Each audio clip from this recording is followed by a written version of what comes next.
Yo, what is going on, guys? Guns blazing back at it again. I haven't seen you Bajos in a minute, but as you know, I've been busy with the KC Cup. Hope yours is going well too. I just hit top 10 NA and top 100 world. I'm still not done though, just taking a little break to edit this video and then I'll be back on my grind. Want to leave you guys with some tips for those of you that are still competing. So without further ado, first one will be deck choice. Deck choice is everything. I don't know what you Bajos are running, but if you really want to be serious about getting that rank up, then you got to play top tier, man. So I'll just toss you guys some deck names and deck lists real quick. Some deck lists I can't show because I don't actually have any of those decks and I'm not sure how they're built. But for the ones I do know, I will show you. So my top 4 decks that I've seen throughout this KC Cup and that seem to be the most consistent and stable are Cyber Angels, Gladiator Beasts, Hazy Flame, and Destiny Draw Burn. Not saying I like any of these decks in particular, not saying that I dislike any of these decks. These are just the decks I've seen most commonly and they seem to be doing well. They all have their good and bad matchups. Other than that, there's also some pretty strong / popular decks such as Straight to the Grave Red Eye Zombies. There's also a couple edgy Bajos out there running Last Gambage Red Eye Zombies. That actually might become a thing. And then you also have Dinos, and you have Snipe Hunter Switcheroo, which is surprisingly doing very well right now. Alright, we're not going to spend too long on this because I'm pretty sure that most of you guys already have your deck set for the KC Cup by now. But you know, just in case some boys really need some guidance as to what deck they should run. As important as the deck choice though would be how good you are with the deck.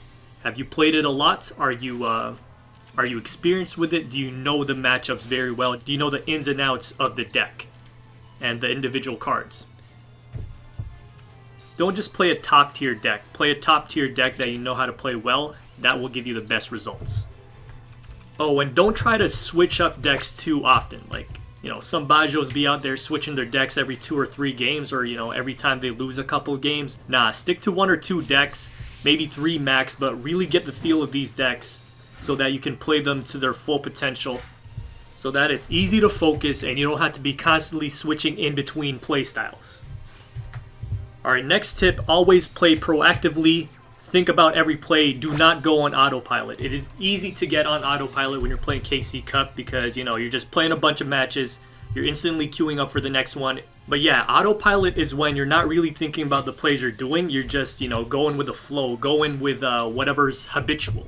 Pay close attention to every detail, every play. Proactively think about these plays. Try to make the best play possible in every scenario.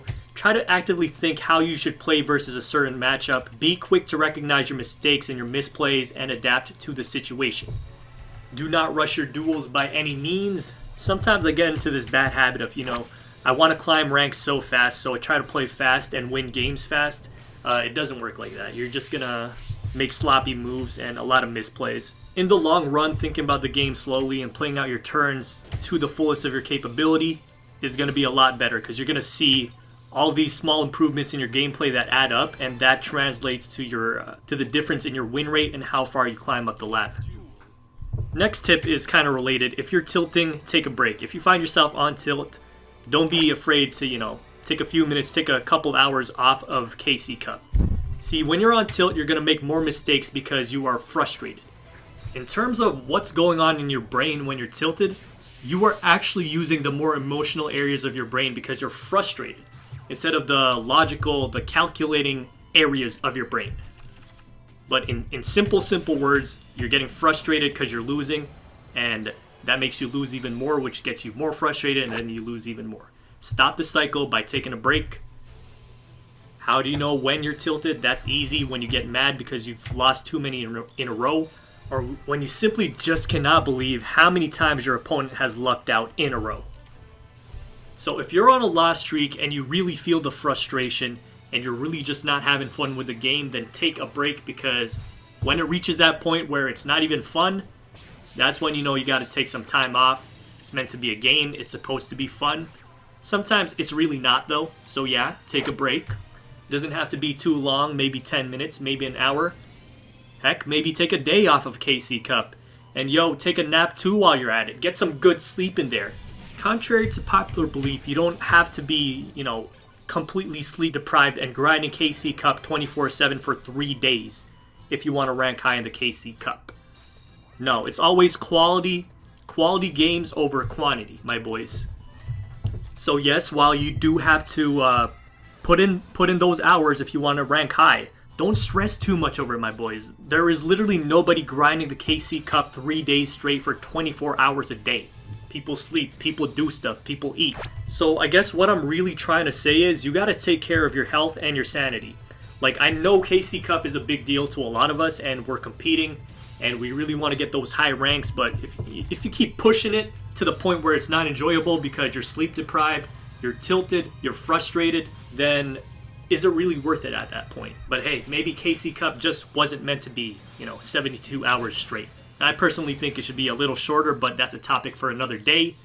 Bottom line, if you're grinding so hard on the KC Cup that you don't even enjoy it anymore, then that's an easy recipe for, getting tired of this game very quickly and getting tired of KC Cups in the future very quickly. Alright, so let's end this video off on a more positive note. My last tip for you Bajos, be glad in what you've accomplished this KC Cup. Whether you got top 1, top 10, top 100, regional, world, whatever, or you barely just made it to stage 2 DLV max, at least you made it somewhere, right? Hopefully you set a goal for yourself and you got somewhat close to that goal. But, compete for your enjoyment and compete to become a better player. Don't think too much about what others think of your rank at the end of the day.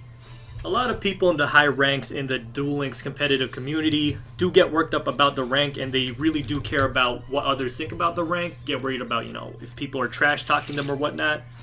It doesn't really matter, dude. Again, you've probably improved your gameplay a lot through this competitive grind fest that we call the KC Cup. Hopefully we all got to compete in some pretty spicy duels throughout the cup that we'll remember for, a little while. And last thing I want to say is that this KC Cup is a lot better than last one, I think, because there's no more DC glitch. So good job on Konami for fixing that. It's a lot less frustrating than the last KC Cup, that's for sure. And apparently they've been cracking down on cheaters as well. But yeah, that's going to be it for this video. It's not going to be too long, as I said, because, I got to get back to the grind. The next update, my boys, will be when the KC Cup is over, so see you then. Have yourselves a good one, and this is Guns Blazing, signing out.